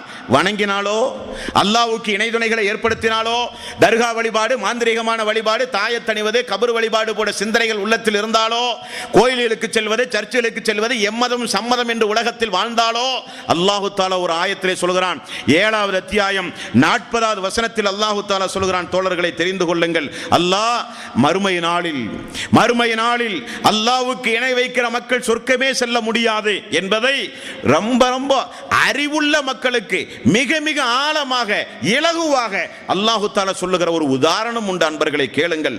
அல்லாஹ் சொல்லுகிறான், மறுமை நாளில் யார் அல்லாஹ்வுக்கு இணை வைத்து இந்த உலகத்தில் வாழ்ந்து மரணித்தார்களோ அவர்கள் நிச்சயமாக இன்னல்லதீன கஸ்ஸபூ பிஆயாத்தினா வஸ்தக்பரு அன்ஹா லா துஃபத்தஹு லஹும் அபுவாபுஸ் ஸமா, உயிர்கள் பறிக்கப்பட்டு வானலோகத்திற்கு கொண்டு செல்லப்படும் போது அல்லாஹ்வுடைய அருள் வாயில் அவர்களுக்காக வேண்டி திறக்காது. அந்த உயிரை தூக்கி வீசுங்கள் என்று சொல்லப்படும். அது பூமிக்கு கீழே கொண்டு வந்து அந்த உயிர் பதியப்படும். வலா யதுகுலூனல் ஜன்னத ஹத்தா யலிஜல் ஜமல் மறுமை நாளில் ஊசியுடைய காதுக்குள் ஒட்டகம் செல்லாதவரை நீங்கள் சொர்க்கம் செல்ல முடியாது. நடக்குமா இது? இது நடக்கிற காரியமா? சொர்க்கம் ஹராம், நரகம் ஹராம், நரகம் நிரந்தரமான நரகம், நரகத்துடைய அடித்தளம். நிறைய வசனங்களை திருக்குறானில் பார்க்கலாம். அல்லாஹ்வுக்கு இணை வைத்தால் ஊசியினுடைய காதில் ஒட்டகம் நுழையாத வரை நீங்கள் சொர்க்கம் செல்ல முடியாது. அது எப்படி முடியாதோ அதுபோல நீங்கள் சொர்க்கமே செல்ல முடியாது என்றார்கள் ரசூலுல்லாஹி ஸல்லல்லாஹு அலைஹி வஸல்லம். அல்லாஹ் சொல்லுவதாக அல்லாஹ்வுடைய ரசூல் சொன்னார்கள், அடியான் பூமி நிறைய, வானம் தொடும் அளவுக்கு பூமி நிறைய பாவத்தோடு என்னை நீ சந்தித்தாலும் எனக்கு இணை மட்டும் நீ வைக்காவிட்டால் அதே அளவு நன்மையோடு மன்னிப்போடு உன்னை நான் மறுமையிலே காத்து கொண்டிருப்பேன் என்று அல்லாஹ் சொல்கிறான். அதே அளவு மன்னிப்போடு உன்னை நான் காத்து கொண்டிருப்பேன். மறுமை நாளில் இறை நிராகரிப்பாளர்கள் இணை தெய்வங்களை எல்லாம் விசாரித்து நரகத்திற்கு வஸீகல்லதீன கஃபரு இலா ஜஹன்னம ஜுமரா ஹத்தா இதா ஜாஊஹா ஃபுத்திஹத் அப்வாபுஹா, அவர்கள் நரகத்தை நோக்கி இறை நிராகரிப்பாளர்கள் ஓட்டப்படும் போது அல்லாஹ் தஆலா கேட்கிற ஒரு சம்பவம் உண்டு. தோழர்களே, கொஞ்சம் நில்லுங்கள் அடியார்களே. அல்லாஹ்வாகிய நான், நீங்கள் உலகத்தில் வாழ்ந்தீர்களே, அந்த பூமி நிறைய உங்களுக்கு நான் இந்த நாளில் தங்கத்தை தந்து நரகத்திலிருந்து உங்களை நீங்கள் காப்பாற்றிக் கொள்ள அந்த தங்கத்தை எனக்கு நீங்கள் அபராதமாக தருவீர்களா என்று அல்லாஹ் கேட்கிறான். யா அல்லாஹ், 2 பூமி நிறைய நீ தங்கம் எங்களுக்கு தந்தாலும் கொடுத்து இந்த நரகத்திலிருந்து எங்களை நாங்கள் காப்பாற்றுவோம் என்று அவர்கள் சொல்லுவார்களாம். அல்லாஹ் திரும்ப சொன்னானாம், அதைவிட இலகுவான ஒன்றைத்தானே நான் பூமியில் உன்னிடமிருந்து கேட்டேன். என்ன கேட்டாயா அல்லாஹ்? எனக்கு இணை வைக்க கூடாது என்று, ஏகத்துவத்தின் அடிப்படையில் வாழ்ந்து மரணே என்றுதானே நான் சொன்னேன் என்று அல்லாஹ் சொல்லுவதாக ரசூலுல்லாஹி ஸல்லல்லாஹு அலைஹி வஸல்லம் அவர்கள் சொன்னார்களே, அதை முஆத் பின் ஜபல் அவர்களுக்கு அல்லாஹ்வுடைய ரசூல் கற்றுக் கொடுக்கிறார்கள். முஆதே, உங்களுடைய கடமை, மனிதர்களுடைய கடமையை தெரிந்து கொள்ளுங்கள். வணக்க வழிபாடு கடமை. அந்த வணக்க வழிபாடு அல்லாஹ்வுக்கு எந்த வகையிலும் இணை துணைகளை ஏற்படுத்துகிற வகையில் அமைத்தல் கூடாது. அல்லாஹ்வுடைய கடமை ஏகத்துவவாதிகளை நரகத்திலே இருந்து காப்பாற்றுவது. அல்லாஹு தஆலா மறுமை நாளில் தீமையை செய்த ஒரு அடியானை தனக்கு அருகிலே அமர வைப்பான். எல்லா தீமைகளையும் அல்லாஹ் பட்டியல் போடுகிறான். இது நினைவுண்டுமா? ஆமாம் யா அல்லாஹ். இது நினைவுண்டுமா? ஆமாம் யா அல்லாஹ். இதை செய்தாயே நினைவுண்டுமா? ஆமாம் யா அல்லாஹ். நீண்ட ஒரு பட்டியல் போடப்படும். அனைத்தையும் அந்த மனிதன் ஒப்புக்கொள்வான். இறுதியாக அல்லாஹு தஆலா ஏகத்துவத்தின் மகிமையை அந்த மறுமை நாளில் நிற்கிற மக்கள் எல்லாம் உணர வேண்டும் என்பதற்காக ஒரு சில விதிவிலக்காக அல்லாஹு தஆலா செய்கிற ஒரு சம்பவம் உண்டு. இப்படி எல்லா தீமைகளையும் அவனுக்கு பட்டியலிட்டு நினைவு கூர்ந்து கடைசியில் அல்லாஹு தஆலா உன்னிடத்தில் அஷ்ஹது அல்லா இலாஹ இல்லல்லாஹ் அஷ்ஹது அன்ன முஹம்மதர் ரசூலுல்லாஹ் என்கிற திருக்கலிமா உண்டு, உனக்கு தெரியுமா? ஆமாம் யா அல்லாஹ். அதை நீ களங்கப்படுத்தாமல், இணை வைத்தலை கொண்டு அதை சேதப்படுத்தாமல், இணை வைத்தலை கொண்டு அதை நீ அசிங்கப்படுத்தாமல் அந்த தௌஹீதை நீ பாதுகாத்த காரணத்தினால் உன்னுடைய பாவமெல்லாம் மன்னித்து விட்டேன், சொர்க்கம் செல் என்று அல்லாஹ் சொல்லுவானாம். அப்படிப்பட்ட மகத்துவம் வாய்ந்த தௌஹீத். அது சாதாரணப்பட்ட ஒன்று அல்ல. தொழுகை, நோன்பு, ஜக்காத், ஹஜ் போன்ற காரியம் அல்ல. அது இருந்தால் தான் இந்த அமல்களே அல்லாஹ்விடத்திலே ஒப்புக்கொள்ளப்படும் தோழர்களே. அதைத்தான் ரசூலுல்லாஹி ஸல்லல்லாஹு அலைஹி வஸல்லம் முதலாக அந்த தோழருக்கு சொன்னார்கள். முஆத் பின் ஜபல் ரலியல்லாஹு அன்ஹு அவரிடமிருந்து திருக்குர்ஆனை கற்றுக்கொள்ளுங்கள் என்றார்கள் ரசூலுல்லாஹி ஸல்லல்லாஹு அலைஹி வஸல்லம். ஆகவே தாயிஃப், சாம் போன்ற பல்வேறு பிரதேசங்களுக்கு அல்லாஹ்வுடைய ரசூல் தாயியாக நியமித்தார்கள் முஆத் பின் ஜபல் அவர்களை. யாராவது வெளியூரிலே இருந்து வந்து மார்க்கத்தை கற்றுக்கொள்ள வேண்டும் என்றாலோ, எங்காவது புதிதாக இஸ்லாமிய மக்கள் மார்க்கத்தை ஏற்றுக்கொண்டாலோ அங்கே அனுப்புகிற முதல் மனிதர் முஸ்அப் அவர்களுடைய உஹது போருடைய மரணத்திற்கு பிறகு முஆத் பின் ஜபல் ரலியல்லாஹு அன்ஹு அவரை தான் அல்லாஹ்வுடைய ரசூல் தேர்வு செய்து ஒவ்வொரு நாட்டுக்கும் அனுப்புவார். அப்படி அனுப்பும் பொழுதுதான் ரசூலுல்லாஹி ஸல்லல்லாஹு அலைஹி வஸல்லம் அல்லாஹ்வுடைய ரசூல் அவருக்கு செய்த அந்த முன்னறிவிப்பு நிகழ்ந்தது. தோழர்களே, அன்பானவர்களே, சாம் நாட்டுக்கு ரசூலுல்லாஹி ஸல்லல்லாஹு அலைஹி வஸல்லம் இந்த முஆத் பின் ஜபல் அவர்களை வழிநடத்திய ஒரு சம்பவம் உண்டு. முஆத் பின் ஜபல் ஒட்டகத்திலே அமர்ந்து கொண்டிருக்கிறார். அல்லாஹ்வுடைய ரசூல் நடந்து போகிறார். முஆத் பின் ஜபல், அல்லாஹ்வுடைய ரசூலே, நான் நடக்கிறேன், நீங்கள் மேலே ஏறி அமருங்கள் என்று சொன்னார். அல்ல, நீங்கள் தான் அமர வேண்டும். சாம் நாட்டுக்கு உங்களை நான் கவர்னராக நியமிக்கிறேன். அங்கே நிறைய வேதத்தை கற்றுணர்ந்த மக்கள் உண்டு. அங்கே போய் ஏகத்துவத்தை சொல்லுங்கள், தௌஹீதை எடுத்து சொல்லுங்கள், இணை வைத்தலில் இருந்து மக்களை நீங்கள் காப்பாற்றுங்கள். நடந்து கொண்டே அல்லாஹ்வுடைய ரசூல் வருகிறார். அவர் ஒட்டகத்திலே அமர்கிறார். அவர் சொல்லுகிறார், என்னால் ஒட்டகத்தில் அமர முடியவில்லை. காரணம், ரசூலுல்லாஹி ஸல்லல்லாஹு அலைஹி வஸல்லம் நடந்து வர நான் ஒட்டகத்தின் மீது அமர்கிறேனே என்கிற ஒரு வருத்தம். துல்ஹுலைபா என்கிற மதீனாவினுடைய எல்லை வரை அல்லாஹ்வுடைய ரசூல் வந்து கடைசியில் ரசூலுல்லாஹி ஸல்லல்லாஹு அலைஹி வஸல்லம் என்னை பார்த்து ஒரு வார்த்தையை சொன்னார். என்ன வார்த்தை என்றால், சாமிலிருந்து நீங்கள் திரும்ப வரும் பொழுது நான் இருக்க மாட்டேன் என்றார்.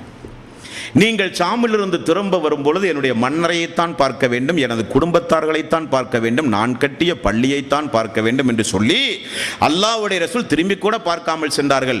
நான் தேம்பி அழுதவனாக இந்த முன்னறிவிப்பு நிகழ்ந்துவிடும், நிச்சயமாக அல்லாஹ்வுடைய ரசூல் சொன்னால் முன்னறிவிப்பு நிகழ்ந்துவிடுமே என்று சொல்லி சாம் நாட்டில் இருக்கிற ஒவ்வொரு நாளும் வேதனையை அனுபவித்துக் கொண்டு நான் வாழ்ந்தேன். அதே போல சாம் நாட்டிலே இருந்து நான் திரும்ப வரும்போது ரசூலுல்லாஹி ஸல்லல்லாஹு அலைஹி வஸல்லம் அவர்கள் இல்லை. அன்பானவர்களே, அல்லாஹ்வுடைய ரசூல் நபிமார்களை பொறுத்த வரையிலே அல்லாஹு தஆலா அவர்களுக்கு முன்னதாகவே ஒரு சில அறிகுறிகளை உண்டாக்கி விடுவான். மரணிக்கு போகிறார்கள் என்கிற ஒரு அறிகுறி. நம்மை போல் அல்ல நபிமார்கள். தூதுத்துவத்தை சுமந்து வந்திருக்கிற இறை தூதராகிய ஜிப்ரீலோடு வஹியோடு தொடர்பு இருக்கிற காரணத்தினால் நபிமார்களுக்கு கொஞ்சம் விசேஷம் என்னவென்றால், அவர்கள் மரணிக்க போகிறார்கள் என்கிற ஒரு சில முன்னறிவிப்புகளை எல்லாம் அல்லாஹு தஆலா நிகழ்த்தி விடுவான். அவர்கள் அதற்குண்டான ஏற்பாட்டோடு உலகத்திலே வாழ்வார்கள். அந்த அடிப்படையில் ரசூலுல்லாஹி ஸல்லல்லாஹு அலைஹி வஸல்லம் அவர்களுக்கு ஒரு 2-3 முன்னறிவிப்பு வந்தது. ஒன்று, இதே போல ரமலானுடைய மாதம், இதே போன்று ரமலானுடைய மாதம், ஒவ்வொரு ரமலானுடைய மாதம் வந்தால் அல்லாஹ்வுடைய ஒரு ஏற்பாடு என்ன தெரியுமாங்க? ஹதீஸ்களில் பார்த்தால் 23 ஆண்டு காலம் இறக்கப்பட்ட திருக்குர்ஆன் வசனங்களை அந்தந்த ரமலானுடைய மாதத்தில் ஜிப்ரீல் வந்து ரசூலுல்லாஹி ஸல்லல்லாஹு அலைஹி வஸல்லம் இடத்திலே ஓதச் சொல்லுவார். ஜிப்ரீல் அலைஹிஸ்ஸலாத்து வஸ்ஸலாம் இடத்திலே அல்லாஹ்வுடைய ரசூல் ஓதி காண்பிப்பார். இப்படி சரி செய்வது ஒரு வழக்கம். கடைசி ரமலானுடைய மாதம் இது போன்று அல்லாஹ்வுடைய ரசூல் பள்ளியில் இருக்கும்போது அதே போல ஜிப்ரீல் வந்தார். வழக்கமாகத்தான் அவர் வருகிறார் என்று அல்லாஹ்வுடைய ரசூலும் நினைத்தார். அல்லாஹ்வுடைய ரசூலை ஓதுங்கள் என்றார். நான் முழுக்க அந்த இறங்கிய வசனங்களை எல்லாம் ஓதி காட்டினேன். அவர் மீண்டும் ஒரு முறை ஓதுங்கள் என்று 2வது முறையும் என்னிடத்திலே ஓதச் சொல்லி சரி செய்துவிட்டு திரும்ப சென்றது உடனே நான் உணர்ந்தேன், எனது ஆயுள் காலம் நெருங்கிவிட்டது. இரண்டாவது முறை சரி செய்வதை உணர்ந்து நான் எனது ஆயுள் காலம் நெருங்கிவிட்டது என்பதை உணர்ந்தேன். எந்த ரகசியமும் ஃபாத்திமாவிடத்திலே போய் சொல்லுவார். ரசூலுல்லாஹி ஸல்லல்லாஹு அலைஹி வஸல்லம் ஃபாத்திமா ரலியல்லாஹு அன்ஹா அழைத்து சொன்னார்கள், மகளே, உனது தந்தையினுடைய ஆயுள் காலம் முடிவடைவதாக நான் உணர்கிறேன். ஜிப்ரீல் வந்து இந்த வருடம் ரமலானுடைய மாதத்தில் நடந்து கொண்ட முறையை பார்த்தீர்களா? 2 முறை குர்ஆனை ஓதச் சொன்னார். உடனே ஃபாத்திமா அவர்கள் அழுக, ரசூலுல்லாஹி ஸல்லல்லாஹு அலைஹி வஸல்லம் சொர்க்கத்துடைய தலைவி நீங்கள் என்று சொல்லி ஆயிஷா ஃபாத்திமா அவர்களை சமாதானப்படுத்தினார்கள் என்று ஹதீஸ்களிலே பார்க்கிறோம். இரண்டாவது முன்னறிவிப்பு எது? இப்னு அப்பாஸுடைய வாழ்க்கை வரலாற்றில் பார்த்தோமா இல்லையா? இதா ஜாஅ நஸ்ருல்லாஹி வல் ஃபத்ஹ் வரஅய்தன் நாஸ யதுகுலூன ஃபீ தீனில்லாஹி அஃப்வாஜா ஃபஸப்பிஹ் பிஹம்தி ரப்பிக வஸ்தக்ஃபிர்ஹு இன்னஹு கான தவ்வாபா. மக்காவுடைய வெற்றி, மக்காவுடைய வெற்றிக்கு பிறகு மக்கள் கூட்டம் கூட்டமாக வருவார்கள். அல்லாஹ்விடத்திலே பாவ மன்னிப்பு தேடுங்கள், தஸ்பீஹ் செய்யுங்கள் என்கிற ஆயத் இரண்டாவது முறை வந்தது. மூன்றாவது இறங்கிய ஆயத் எது தெரியுமா? 5வது அத்தியாயத்தின் 3வது வசனம், அல் யௌமா அக்மல்து லக்கும் தீனக்கும் வ அத்மம்து அலைக்கும் நிஅமதி வ ரதீது லக்குமுல் இஸ்லாம தீனா. அரஃபா பெருவரையில் வைத்து இந்த வசனம் இறங்கியது. இந்த மார்க்கத்தை நான் முழுமைப்படுத்தி விட்டேன். இனி இந்த மார்க்கத்தில் எந்த சட்டம் நான் சொல்ல வேண்டிய அவசியம் இல்லை. இந்த மார்க்கத்தில் இனி எந்த குறையும் இல்லை.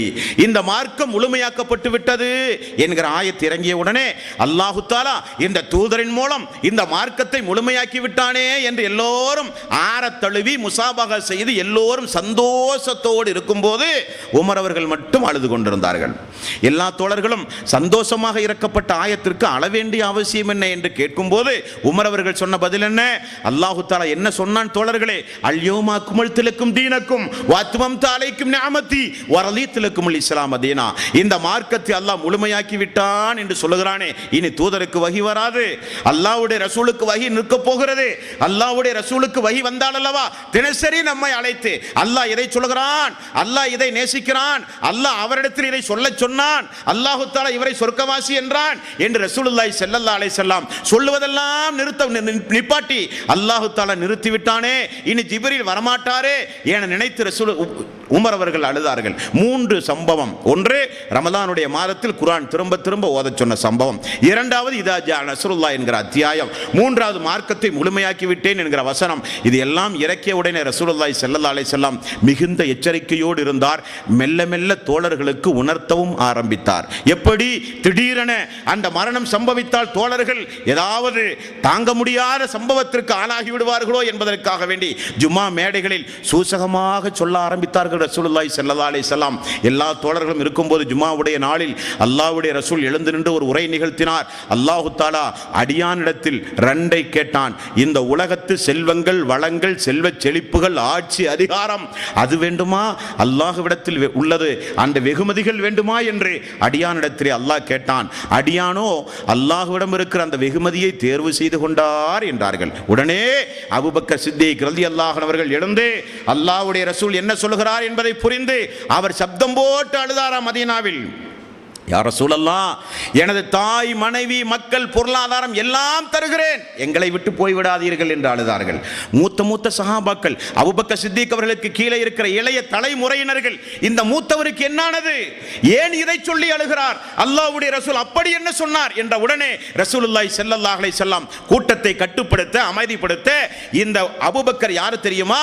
மார்க்கத்திற்காக உடலாலும் பொருளாலும் அல்லாஹ்வுடைய தீனுக்காக உதவி செய்தவர். இனி எனது வீட்டுக்கு யாரும் அடிக்கடி வராதீர்கள் அபூபக்கரை தவிர என்று சொல்லி போனவர் தான் ரசூலுல்லாஹி ஸல்லல்லாஹு அலைஹி வஸல்லம். அந்த இடைப்பட்ட நேரத்தில் தான் முஆத் பின் ஜபல் ரலியல்லாஹு அன்ஹு அவர்களை வழி அனுப்புகிறார்கள். ஷாம் நாட்டிற்கு கவர்னராக நியமித்து வசியத்து செய்து அனுப்புகிறார்கள். நீங்கள் போனால் இப்படி எல்லாம் செய்ய வேண்டும், திரும்ப வரும்போது நான் இருக்க மாட்டேன். ஆகவேதான் ரசூலுல்லாஹி ஸல்லல்லாஹு அலைஹி வஸல்லம் ரமலான் முடிந்த உடனே வருகிற ஹஜ்ஜை தன்னுடைய வாழ்வில் நிகழ்த்துகிற முதல் ஹஜ்ஜாக அறிவித்தார்கள். இனி அடுத்த ரமலான் நமக்கு கிடையாது, இந்த ரமலானோடு முடிந்தது என தீர்மானித்து இவ்வருட ஹஜ்ஜை நான் நிகழ்த்த போகிறேன் என்றார். எல்லா தோழர்களும் ரசூலுல்லாஹி ஸல்லல்லாஹு அலைஹி வஸல்லம் தலைமையில் ஹஜ் செய்தார்கள். கௌபாவில் மினாவில் கல்லெறியும் போது, மினாவில் குர்பான் கொடுக்கும் போது தோழர்களிடத்திலே சூசமாக சொல்லுவார்கள், அடுத்த ஆண்டு இந்த இடத்தில் நான் இருப்பேனா தெரியாது, அடுத்த முறை நான் வருவேனா உத்தரவாதம் இல்லை, ஆகவே என்னிடமிருந்து ஹஜ்ஜை படித்துக் கொள்ளுங்கள், என்னிடமிருந்து ஹஜ்ஜை தெரிந்து கொள்ளுங்கள். மரணிக்க போகிறார் என்பதை உணர்ந்தவுடன் தான் ரசூலுல்லாஹி ஸல்லல்லாஹு அலைஹி வஸல்லம் அவர்கள் சொன்னார்கள், என்னிடமிருந்து ஒரு செய்தியை நீங்கள் கேட்டாலும் பிற மக்களுக்கு போய் சொல்லுங்கள் என்று அரஃபா பெருவழியில் ரசூலுல்லாஹி ஸல்லல்லாஹு அலைஹி வஸல்லம் அப்படி மக்களுக்கு நசியத்து செய்ய என்ன காரணம்? அடுத்த ஒரு முறை இந்த அரஃபாவில் மக்களை சந்திக்கிற வாய்ப்பு நமக்கு கிடைக்காது, நம்முடைய ஆயுள் முடிவடைய போகிறது என்கிற முன்னறிவிப்பை ஃபாத்திமாவுக்கு எப்படி சொன்னாரோ, சஹாபாக்களுக்கு சூசகமாக அறிவித்தாரோ, பட்டவர்த்தனமாக தெளிவாக சொன்னார்கள். முஆத் பின் ஜபல் ரலியல்லாஹு அன்ஹு இடத்திலே, எனது மரணத்தை தான் நீங்கள் பார்ப்பீர்கள், நீங்கள் திரும்ப வரும்பொழுது எனது மன்னரையை தான் பார்ப்பீர்கள் என்றால், அதே போல அவர் திரும்ப வந்து மன்னரைக்கு அருகிலே நின்று அழுத சம்பவங்கள் எல்லாம் ஹதீஸுகளிலே உண்டு.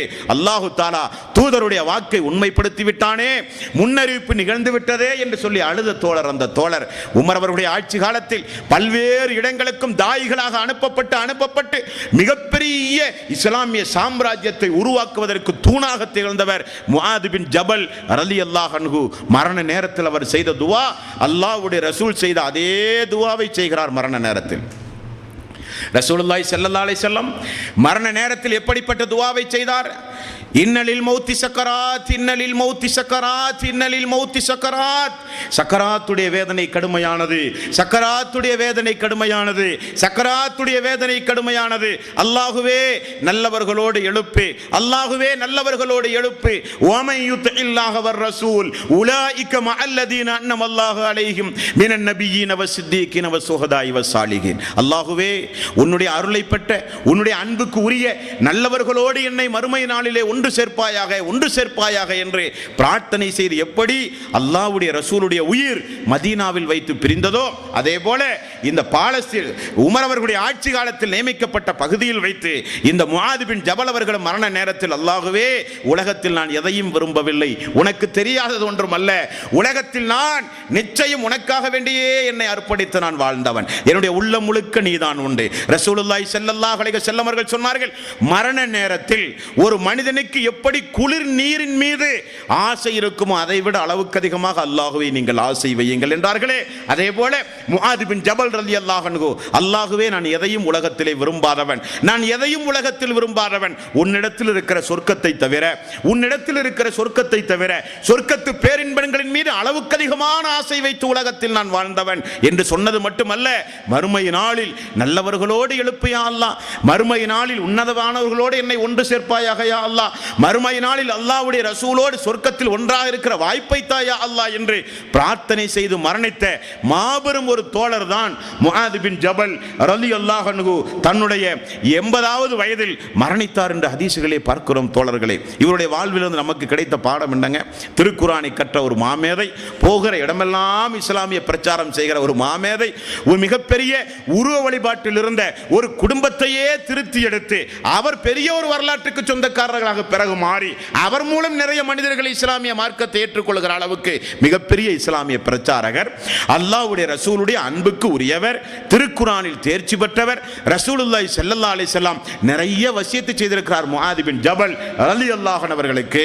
அப்படிப்பட்ட அல்லாஹ்வுடைய ரசூலால் வார்த்தெடுக்கப்பட்ட இந்த தோழர்களுடைய வாழ்க்கை வரலாற்றை கேட்பதோடு மட்டும் நாம் நிறுத்தி விடாமல் நாம் நம்முடைய வாழ்விலும் அதை பின்பற்ற வேண்டும். எதற்கு இந்த வரலாறுகள்?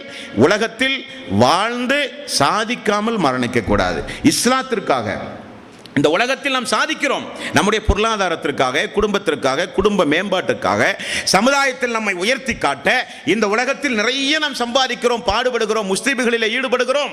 மார்க்கம் ஒன்றும் இல்லை என்று வேண்டாம் என்று சொல்லவே இல்லை. யா அய்யுஹல்லதீன ஆமனு லா துல்ஹிக்கும் அம்வாலுக்கும் வலா அவுலாதுக்கும் அஸ்ஸிக்ரில்லாஹ்.